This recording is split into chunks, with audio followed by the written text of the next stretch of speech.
With COVID being as long as it was, our sixth graders were in third grade when that was all taking place. So they've missed some milestones and definitely have had some gaps. And that's why working on their mental health, their social emotional learning, transitioning, structure has been, I would say, a little bit harder in the last 2 years than normally we have had to deal with, because usually they have those skills. It's been a crazy transformation. Into the middle school. In general, juggling all of that can be hard at times, because it can be somebody in my family just died, but I have a project due tomorrow, but also my best friend is having problems with our relationship. From a school counselor lens, I'm working with kids' mental health all the time. And they're also trying to navigate school. They're trying to navigate home. They're trying to navigate hormones. They're trying to navigate how am I supposed to be doing middle school when they were used to elementary school. What's hard is some of the people treat each other has definitely been one of the harder things. I'd say you just have to choose who you're friends with wisely. The thing that I would say that the adults in my life, like teachers, parents, just family members, could do is just understand that things are hard. At Partners, our mission is to empower youth and community members to achieve their full potential through mentoring, prevention education, and strategic partnership.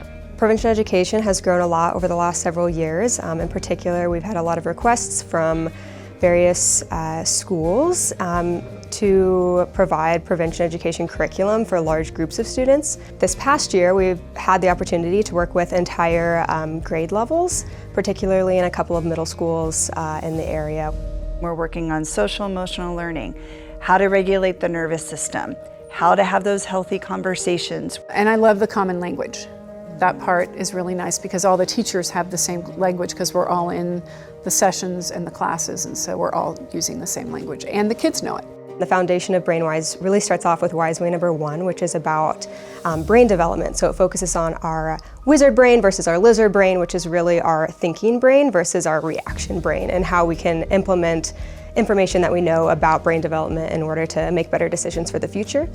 Most of the stuff that she has been teaching us on BrainWise, I didn't already know, and it was really helpful to know. You can learn a lot about the brain and how it works, and how your actions can affect others and you.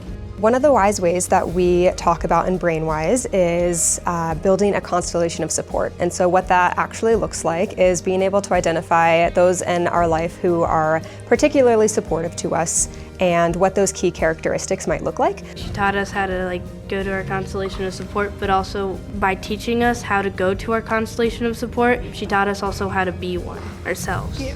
If you need help, you can ask it. You have all these good places and people that you can go to. My hope for the youth of this community is that they feel supported by the adults of this community. Our commitment at Partners is to continue to bring those adults into the lives of youth and help them feel supported and empowered to go do great things. I've just really appreciated how Partners has been able to come in and be so flexible and to work with us, on a weekly basis. That's pretty unheard of. And so I just feel like we hit the jackpot when we were able to work with Partners, because they will ask the curriculum that we're working with, how can they enhance it?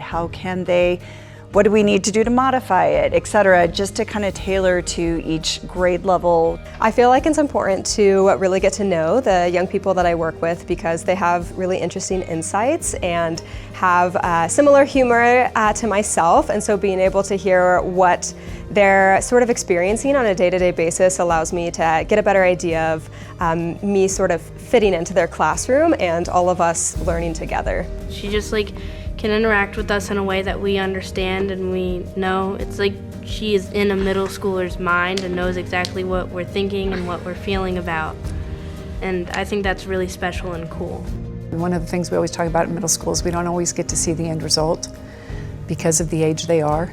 And I just feel like they take the skills that they're learning and the reflection on themselves that they're learning, and they take it to 7th grade and they take it to 8th grade, and they're more able to handle situations and their lives, and hopefully that will filter out and ripple out into the world as they go.